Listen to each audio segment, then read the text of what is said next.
process flawed or unconstitutional. Such an inquiry will involve a careful review of the actions taken by the National Assembly and the Senate to determine if the principles of due process and fair administrative action were upheld. We take the view that, based on a holistic reading of the 2010 Constitution, the political question doctrine cannot oust this court jurisdiction as granted under Article 165, Sub-Article 3. Article 165, Sub-Article 3 confers upon the High Court the authority to hear and determine questions regarding the interpretation of the Constitution and the legality of any acts or omissions by state organs. This provision underscores the High Court's critical role in ensuring constitutional compliance, even in politically charged matters. The Supreme Court of Kenya in Sonko case supports this position in its holding that impeachment proceedings are inherently political. They do not fall beyond the scope of judicial review. The court stated as follows. It's a fairly long quote. I've given it. In Martin Nyaga Wambora versus Speaker of the Senate, the Court of Appeal also held that judicial intervention in impeachment must be exercised cautiously. While conservatory orders may be issued to protect constitutional rights, they should not encroach upon the legislative process unless clear evidence of constitutional or procedural violations exists. The court underscored that judicial intervention should respect the separation of powers, ensuring that the judiciary does not undermine the functions of elected bodies. South African courts have similarly addressed the scope of judicial intervention in impeachment process, emphasizing the balance between constitutional oversight and respect for the separation of powers. A notable example is economic freedom fighters versus Speaker of the National Assembly and others. This is a 2018 matter which involved impeachment proceedings against former President Jacob Zuma. In this case, the Constitutional Court affirmed that while the judiciary has the authority to ensure that impeachment proceedings comply with constitutional requirements, it must exercise restraint to avoid encroaching on the disciplinary functions of the legislature. The court made it clear that judicial intervention is warranted only when necessary to correct political procedural irregularities or constitutional violations. The ruling highlighted that conservatory orders should be applied with caution to prevent unwarranted intrusion into the legislature's domain. The court had this to say, in quote, "Courts must be careful not to impose themselves in a matter that disrupts the legislative process or undermines the authority of Parliament. Judicial oversight is essential to safeguard constitutional rights and ensure procedural fairness, but it should not extend to directing how the legislature carries out its internal disciplinary proceedings unless there is clear evidence of procedural defects or breaches of the Constitution." This decision underlines the principle that the judiciary's role in impeachment matters is not to take over legislative functions, but to ensure that such processes are conducted in a manner that respects constitutional norms and procedural fairness. It reinforces the idea that while the doctrine of separation of powers is crucial, it does not preclude judicial oversight when fundamental constitutional principles are at risk. It is therefore our finding, based on the above, that the Constitution of Kenya has clearly delineated independent and distinct paths for the three arms of government. Accordingly, this court's intervention in the matter before it is warranted through a very narrow window that allows for oversight in cases where constitutional infractions are alleged in the impeachment process. This position is reinforced by our previous determination that the petitioners have established a prima facie case in the petitions before this court. And I will handle that issue. That is all. We adopt that discussion as part of this ruling by your reference, and suffice to say that the three main principles for consideration are as follows. The first one being that the need for the applicant to demonstrate an arguable prima facie case. The second, whether the public interest will be served or prejudiced by a decision to exercise discretion to grant or deny a conservatory order. And the third is that whether, if an interim conservatory order is not granted, the petition or its substratum will be rendered nugatory. We will consider this court. On the material presented to court, a tribunal properly directing itself will conclude that this will reaffirm that the consolidated petitions in cohort number 1 and in cohort number 2 still raise constitutional issues with court. Addressed the executive with part 1 thereof focusing on the president and the vice president. Section 4 of the 1963 Constitution established the office of the president as follows, I quote, "There shall be a president of Kenya who shall be the head of state and commander-in-chief of the armed forces of the republic," end of quote. Section 6 addressed a vacancy in the office of the president. Of the 1963 Constitution dealt with the office of the vice president. This one I will read. Section 15, subsection 1, read as follows, I quote, "There shall be a vice president of Kenya who shall be appointed by the president." Of the president. Article 147 provides for the functions of the deputy president as follows.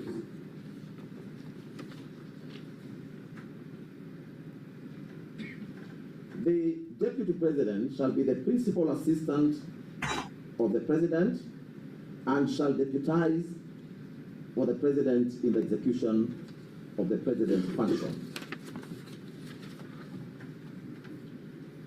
2, the deputy president shall perform the functions conferred by this constitution. We emphasize that. The deputy president shall perform the functions conferred by this constitution and any other functions of the president as the president may assign.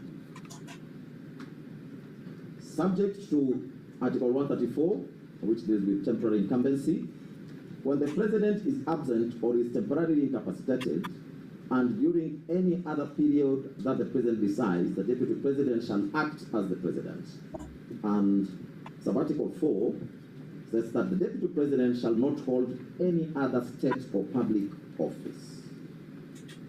It is therefore beyond any peradventure that the role of the president's principal assistant changed significantly in the 2010 Constitution compared to the position of the vice president under the 1963 Constitution.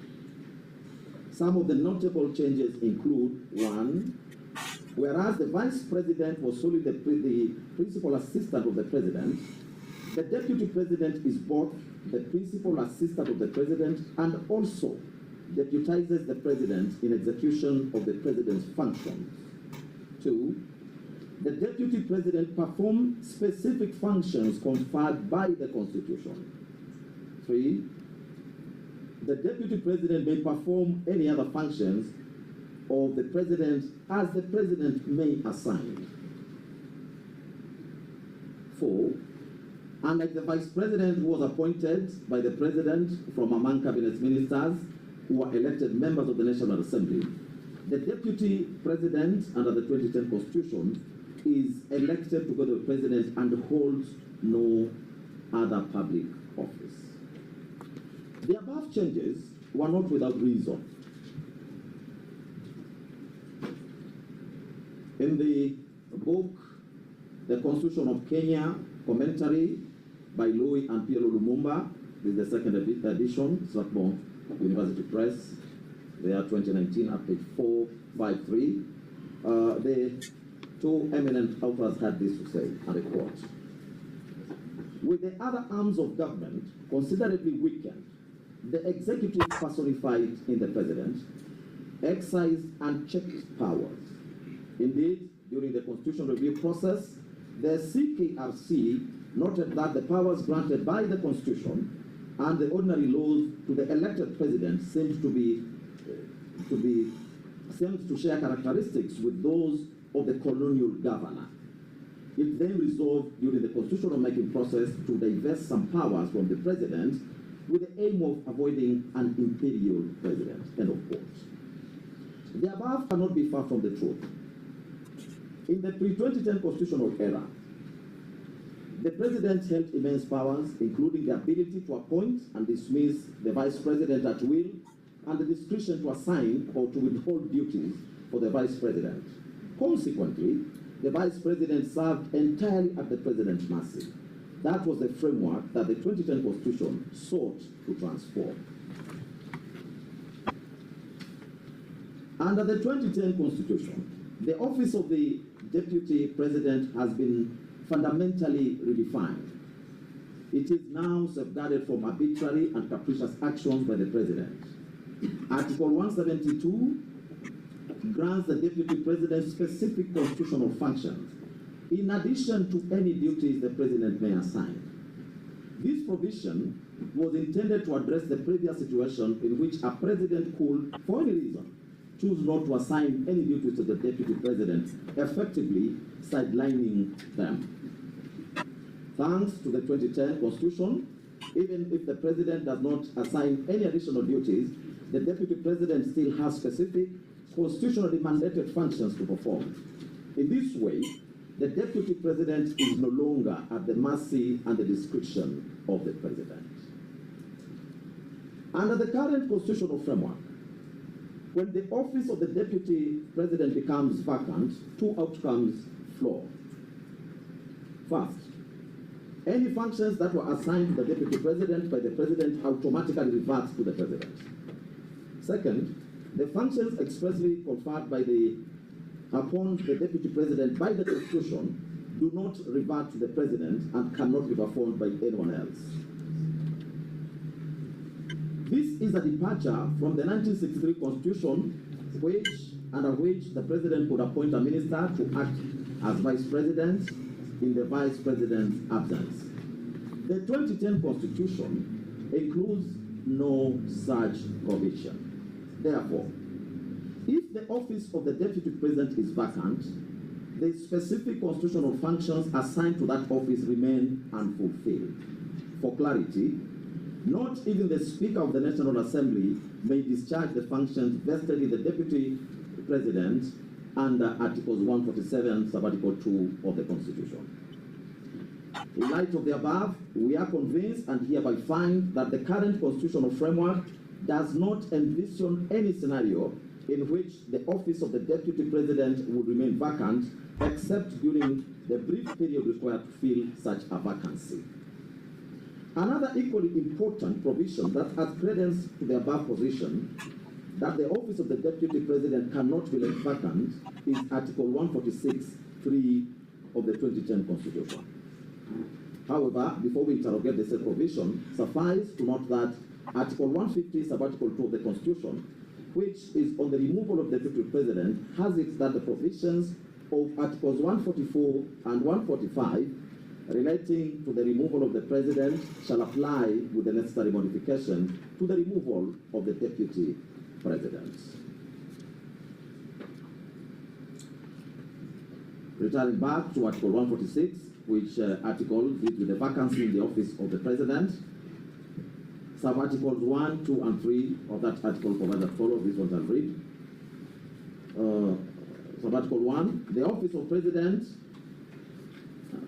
Deputy President, shall become vacant if the holder of the office dies, B, resigns, in writing addressed to the Speaker of the National Assembly, or otherwise ceases to hold office under Article 144, which deals with removal of President on grounds of incapacity, or Article 145, which deals with removal of President by impeachment, or under any other provision of the Constitution.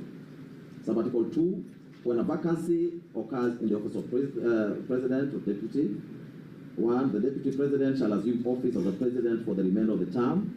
2, if the office of the Deputy President is vacant or the Deputy President is unable to assume the office of President, the Speaker of the National Assembly shall act as President, and an election to the office of President shall be held within 60 days after the vacancy arose in the office of President.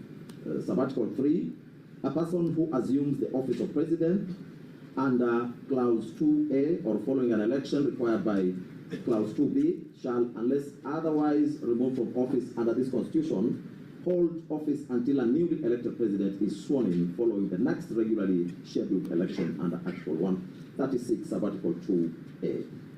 End of Sub-article 3.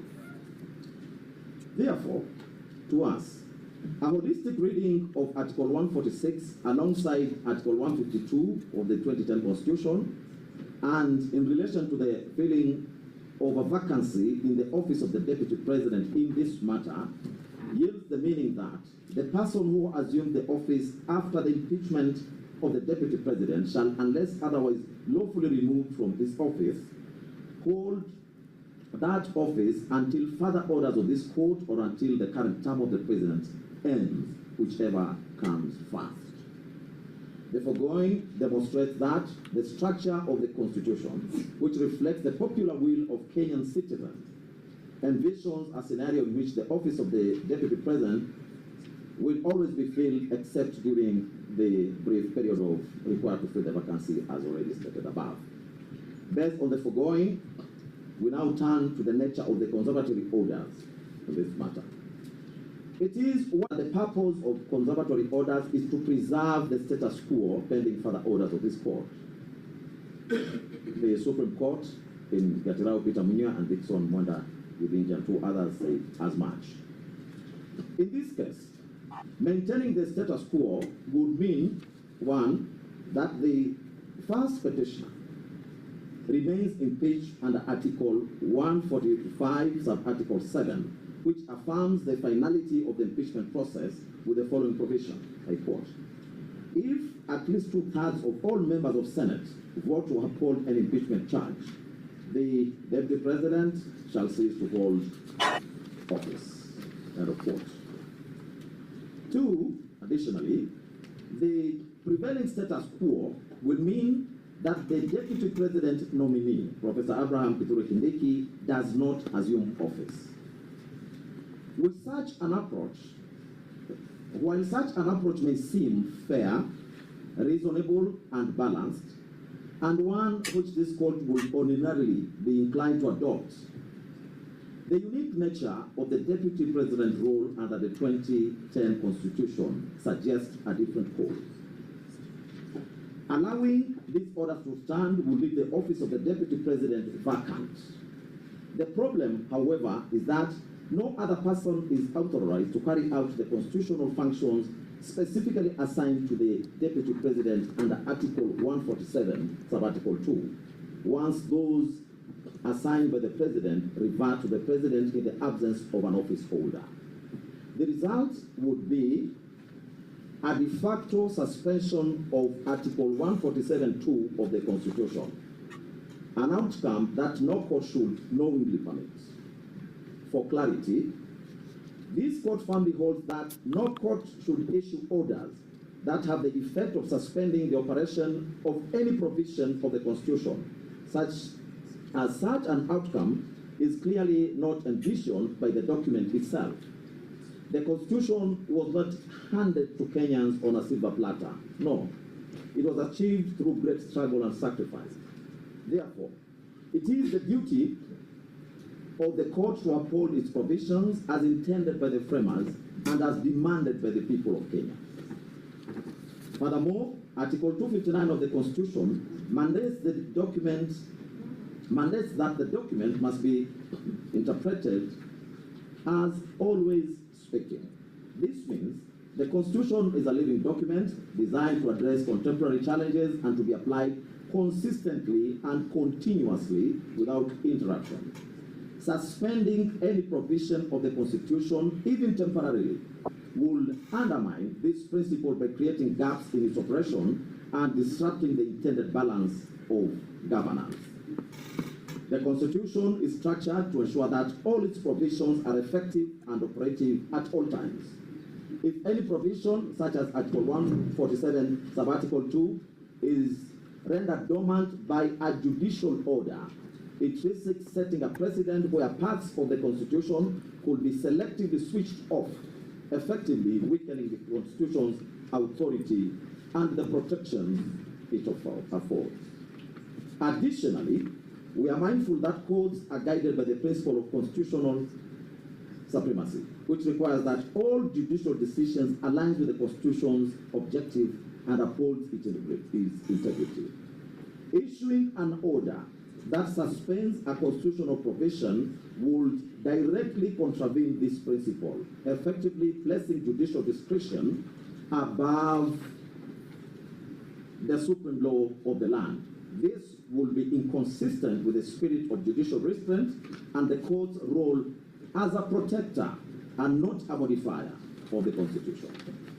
For these reasons, we take the position that the Constitution must remain fully operational at all times, and no court order should have the effect of rendering any part of it inoperative or dormant.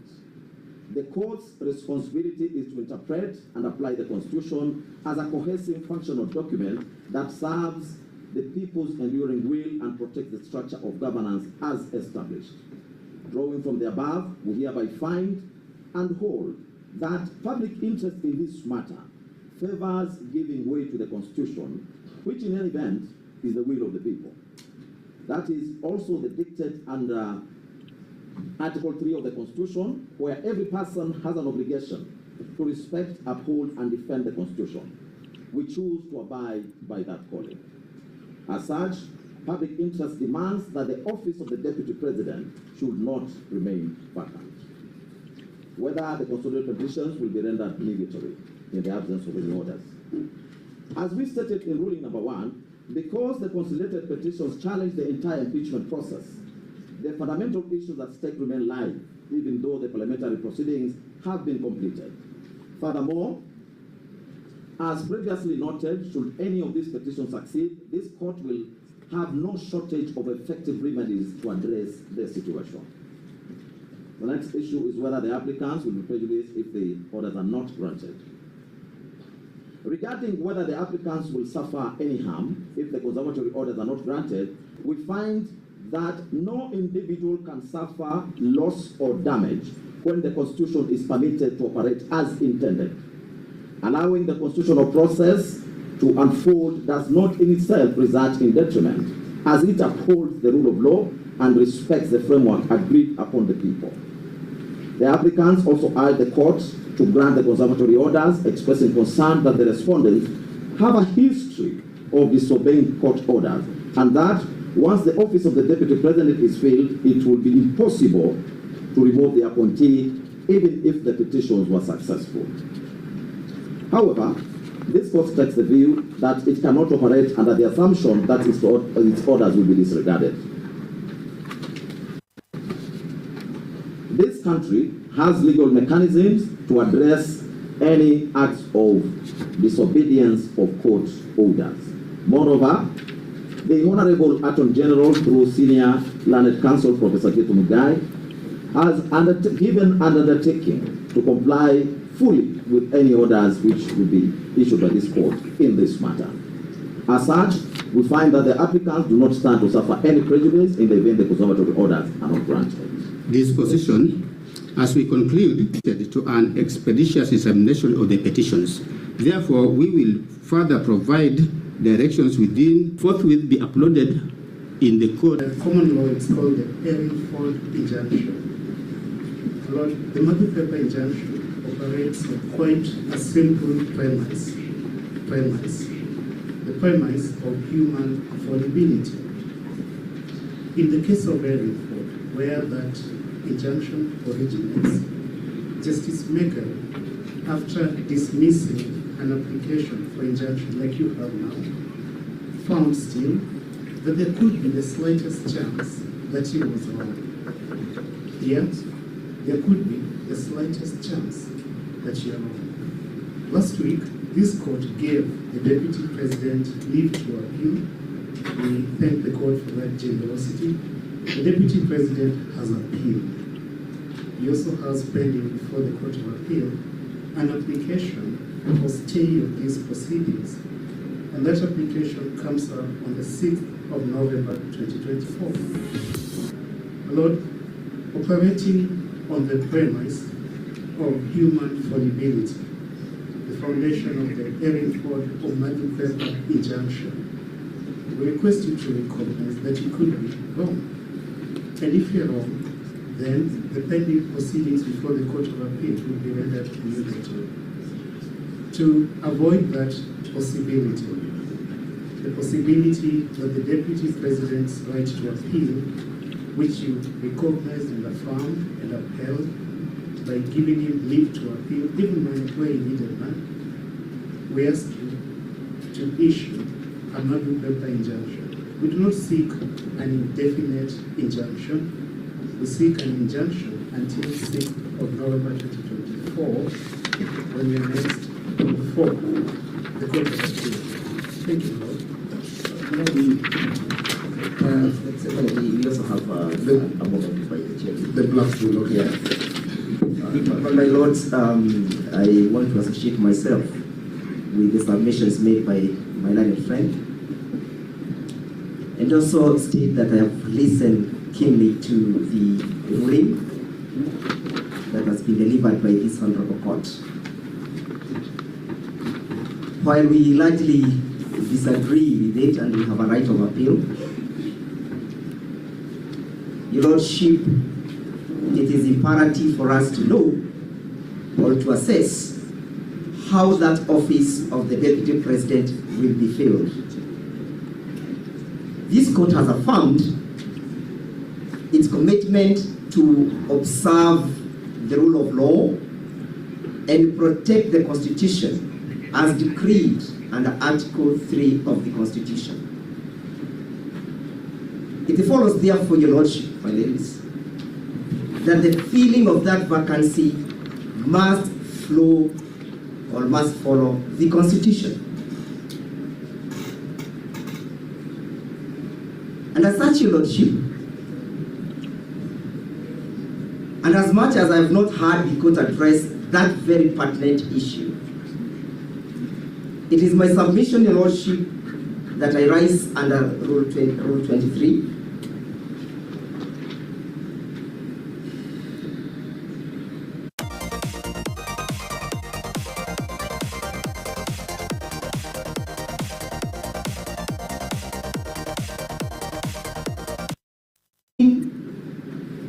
The determination of this application done under Rule 24, that this Honorable Court does issue conservatory orders suspending the swearing in of Professor Kithure Kindiki on the following grounds. Your Lordship, Article 10 of this Constitution, of the Constitution, by this Honorable Court to observe the rule of law.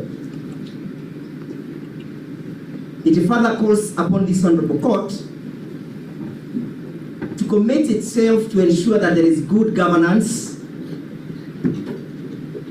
there is accountability and transparency in the manner in which matters are done or functions are executed. My Lord, with your kind permission, Mr. Jero has referred to an application for which we're seeking some orders pending, but we haven't seen any application in that regard. Yes, Your Lordship, if Mr. Kamotho was keen to read the rules, the Mutunga rules allows me to move you informally. And subsequent to me making an application informally, the court is called upon to reduce the same into a formal application. And that, Your Lordship, I want to draw his attention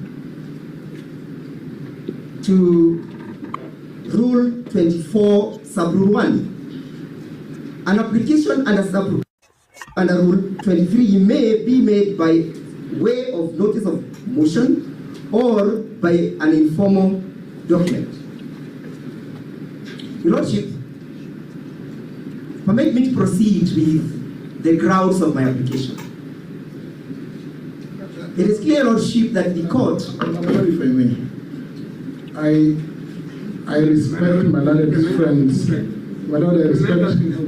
Yes, I respect Mr. Njiru. He's referring to an application that is non-existent. Either is referring to E554, sorry, E554 of 2024, which is before the Court of Appeal, if you are referring to that application. But my Lord, if my learned friend is referring to the exercise of this court of a epistolary jurisdiction, then you should say so. But you cannot refer to the exercise of that jurisdiction, my Lord, when this court is functus officio. You have rendered yourself on the question of the application. And therefore, they cannot urge an application unless they say, my Lord, number one, is either served on us, or two, my Lord, because there's already an application for stay under Section 5(2)(b) of the Advert Institutions Act before the Court of Appeal that is live and that has a date. This court would not have jurisdiction to entertain any other application for stay. They tried making an application for the Court of Appeal this morning using the same issues, my Lord, and the Court of Appeal rejected the application. They were told to serve everyone else. So, my Lord, for my learned friend to come here and to seek to apply for stay again, having a second bite at the cherry, is dishonest, my Lord. It's dishonest. They are before the Court of Appeal. So, may I suggest, Professor Jenda, that could be your response to the application which will be made by Ndegwa? Yes, if there's an application. Thank you, Lordship. Your Lordship, permit me to move on with my application. And I ask Professor Ojenda to have a look at the rules that I have just referred to. That, Your Lordship, you be kind enough to interrogate the circumstances under which that office shall be filled. Your Lordship, it is on record, and I invite the court to take judicial notice, that there is a clear non-existence of a crucial state organ that is supposed to oversee the processes of filling of that office in the name of the Independent Electoral and Boundary Commission. Your Lordship, the Independent and Boundary Commission is created under Article 88 of the Constitution, and the functions are created therein. One of the functions, my lady, is to maintain a voters register, is to register voters. Under Article 99, Your Lordship, of the Constitution, as read together with Article 137, creates the qualifications upon which the President or the Deputy President must attain if one is to hold office.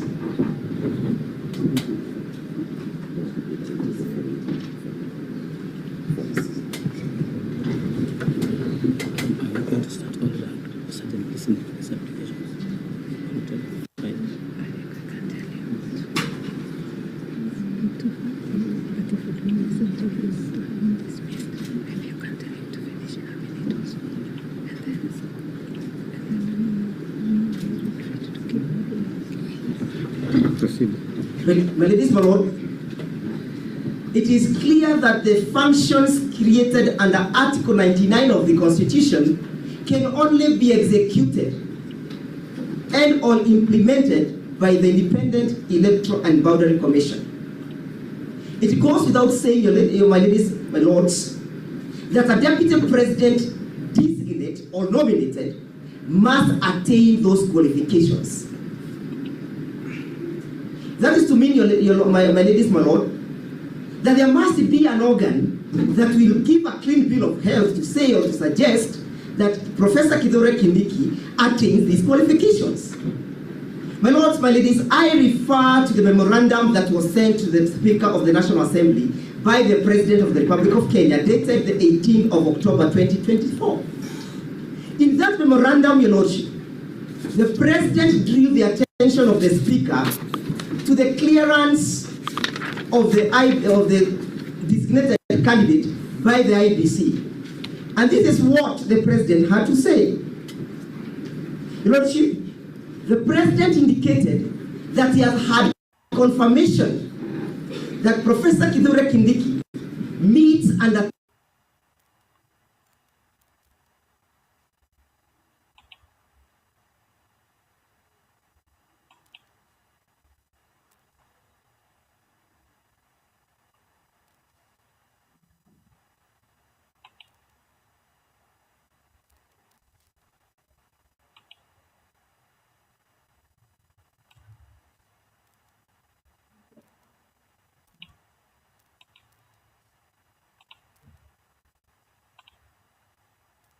meets and attains the qualifications created under Article 99 as read together with Article 113 of the Constitution.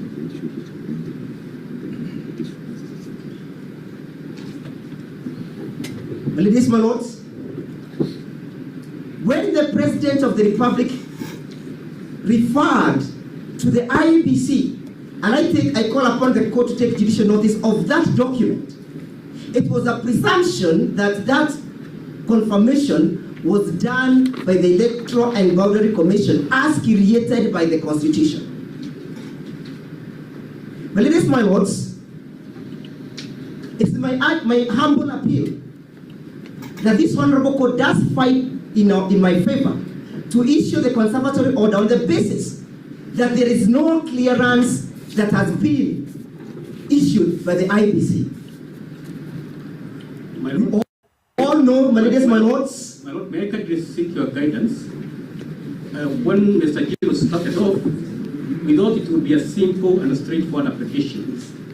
But now, seeing the trajectory it has taken, he has raised an avalanche of issues for which he would require them reduced in a particular format so that we can seek instructions from our clients.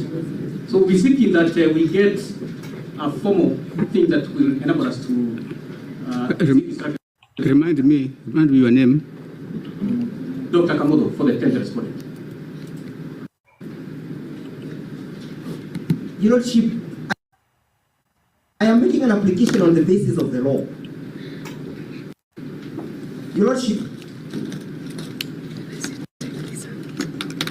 if it is not crucial for us to have an IBC to confirm whether Professor Kithure Kindiki is a registered voter, that would mean, Your Lordship, that a person can go to Mathare Hospital and designate a person to become a deputy president. The qualifications created by the Constitution have a mechanism of being established, Your Lordship. And the process of establishing those qualifications, Your Lordship, is set down and out in law.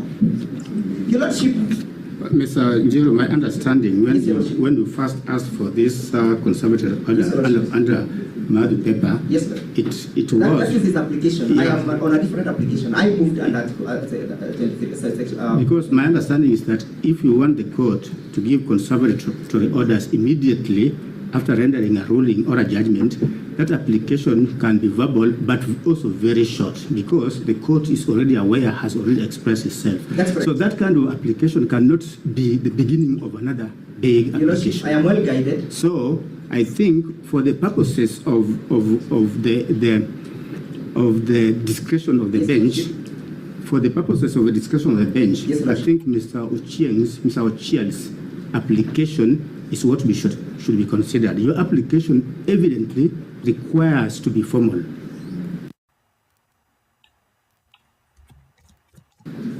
But the court also needs, not this court, not myself, nobody can bury his head under the sand, that there is no IBC.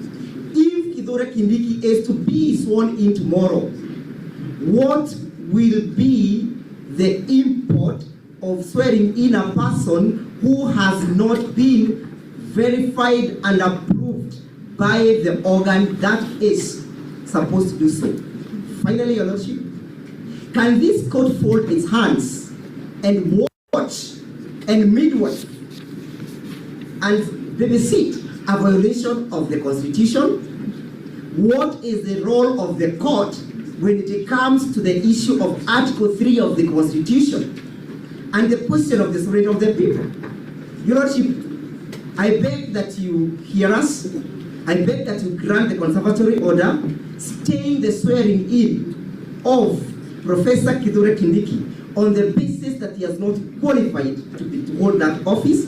Secondly, on the basis that his purported qualification has not been verified by the body that is mandated to do so. In the absence of that, Your Lordship, you will be inviting us to say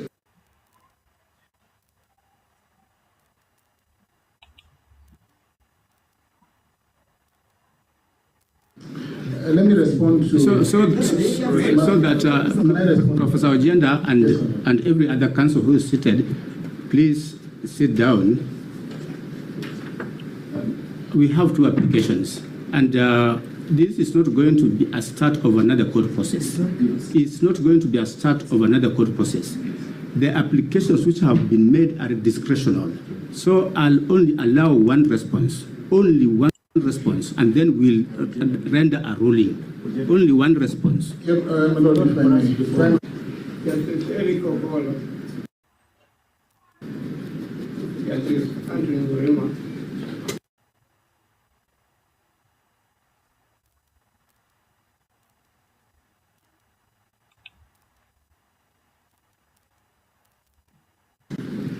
Justice Frida Mukanzi. I've listened to what you have said very carefully. And from my point of view, one who is interested in developing the students of the country, you have done so. You have developed. But there is one thing I would like to point out to you very respectfully. That you are operating in very dangerous waters with strong currents. And this is an area where we have to call for wisdom, we have to call for deeper understanding of human nature, and for deeper understanding of the society in which we live in Kenya. And what I'm saying to you is reflected in my broad feeling of the authorities and cases in the United States of America. Your Honor, if I may say so with respect, perhaps more than anybody else, when I was engaged to get involved in this case, I ordered for a book from India straight about the legislative authorities on impeachment. And I've taken the trouble to read them day and night. And one thing that has emerged from all these authorities when I was reading them very carefully is that the court in the United States have continued to think very carefully how will this judgment be received by the people, by the consumers. How will it be received? Is it a judgment that will continue to promote stability in the country? Is it a judgment that will continue to promote the rule of law? Is it a judgment or ruling will continue to promote stability in the country? And it's here that I'm inviting you very respectfully that you consider the careful remarks of my learned friend,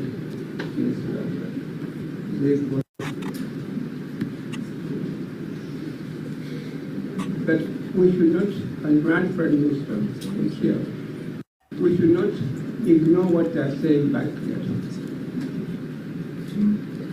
With the tremendous respect, we don't want to move out of this courtroom and then all of a sudden we are told that the approach is now in such a thing. I'm not trying to reduce the agreement with Yes, order. all that I'm saying to you, Sorry, my lords. The utterances by the Honorable Dr. Hamino I'm giving you the title. No, what I'm saying, unfortunately, they decide before they are trying to preempt matters that are not before this court. We do not know and we cannot speculate that anyone is going to be happy or unhappy about it. The sword of justice cuts both ways. There are those who are going to be happy, there are those who are going to be unhappy. That is how life is, but you cannot incite by saying from here, we will have protests, we will have what? We do not know of that. And unfortunately, my lords, I ask you to kindly restrain him from taking that route. Your kind permission, Your Honor. Please sit down. Please sit down. We want you to know that we have rendered ourselves in this matter. We have rendered ourselves in this matter, and we are not going to open this matter for a further court proceeding. There are two applications before the court, one by Dedlu Chieng and one by Ndegwa. After Dr. Kamuna has spoken, we'll allow two people to respond, and then we'll make a ruling. Indicated that two people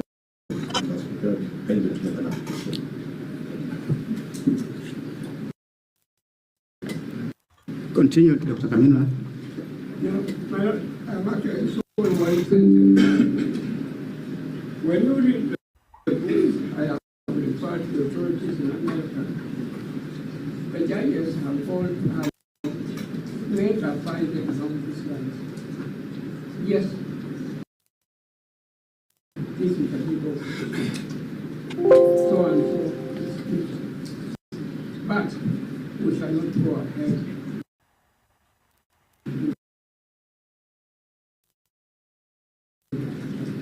We shall leave very. So that's all I'm saying to you. You have heard, you have come, you are very familiar. A ruling for students and particularly my land, Lord,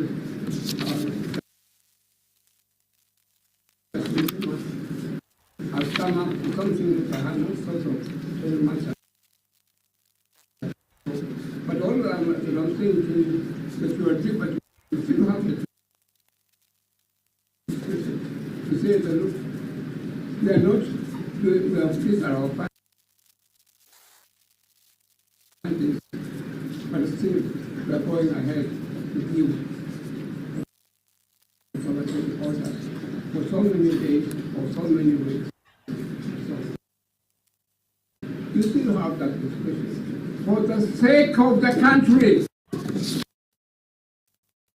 Thank you. Well, my Lord, in brief response. I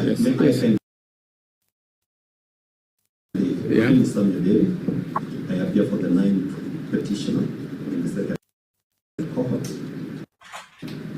My Lord, I stand to make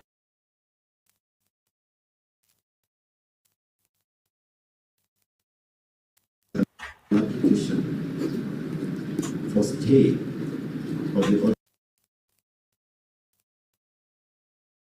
that have been issued this afternoon relating to the application that was before you, and having keenly listened and internalized the import of that ruling order, Lord, we wish to move the court much as we have that opportunity by way of the orders that were given, that we were given right to appeal, that pending the appeal, pending the lodging of the appeal, my Lord and my Lady, you allow us that opportunity of stay so that we can ventilate our issues before the appellate court. What informs this application is that there is an apparent risk by the fill-up of the position of the Deputy President, and in our petition we have named the Professor Kithure Kindiki as a party in the petition that we had filed for the petitioners. So that, my Lord, having analyzed and internalized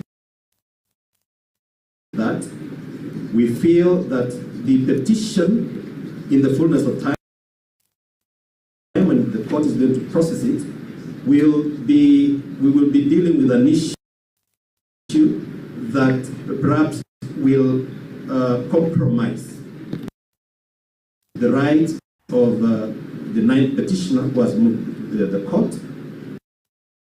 And, my Lord, the other issue is that there is a period within which the respondents, if they have to move, they have to fill up that position of the Deputy President. So that, my Lord, there is no any prejudice that will be occasioned to the second respondent if the orders of stay get issued, because by close of business today, my Lord, we are going to lodge the notice, and that notice by itself acts as an appeal, and in the fullness of time, we shall be processing the application before the appellate court for appropriate orders to issue. My Lord, I therefore associate myself with my colleagues on the application for stay, so that we don't have the proceedings before you in the fullness of time when we come to canvass the petition to be rendered nugatory or academic. My Lord, you have the discretion, and we ask and beseech you to exercise that discretion in the favor of the ninth petition. Thank you, my Lord. My Lord, for your ruling today and the lengthy explanations and point case that was going into it. Unfortunately, my lords and my lady, it seems that some people are being favored over us in this matter, which is the state or advocates. We are here acting in person, and we are entitled to the same equal protection of the law. We are here trying to defend the Constitution and our constitutional rights. I am being discriminated against as a woman, as a person with disabilities, and as a youth, my lords and my lady. We filed our application on the 8th of October 2024, and we thought that we'd be enjoying as interested parties to participate in Tuesday's proceedings, but we were not. So we did not have the time to ventilate our issues properly. My lords and my lady, we are asking you to stay your orders for 7 days, as you have told us to come back on the 7th of November. So at least we get a fair chance, a fair fighting chance, as a sovereign to also ventilate our issues properly. The state cannot override us, and advocates cannot override us, my lords and my lady. This is a court for equality, and we are asking for equality. My lords and my lady, we also appreciate that the regardless side has asked for 7 days to appear. Kindly consider us in, because there is no point in justice. It will be granted to some petitioners, and others will just be thrown under the bus and into the darkness. Just a minute. Clarify that. Can you just clarify your application? You say is dated the 8th of October. 8th of October, 2024. What is the substance of the application? It's petition E541 of 2024. We're seeking stay orders to stay the proceedings in the National Assembly based on Article 32(1), freedom of conscience, and Article 33, freedom of expression. Let me clarify. Is that the matter which you are appearing with Dr. Bosso? Yes, my lord. Yes. Now, if you have been following the directions of this court keenly, we have been issuing various orders on consolidation. And I can assure you, I did that. And you and Dr. Bosso are petitioners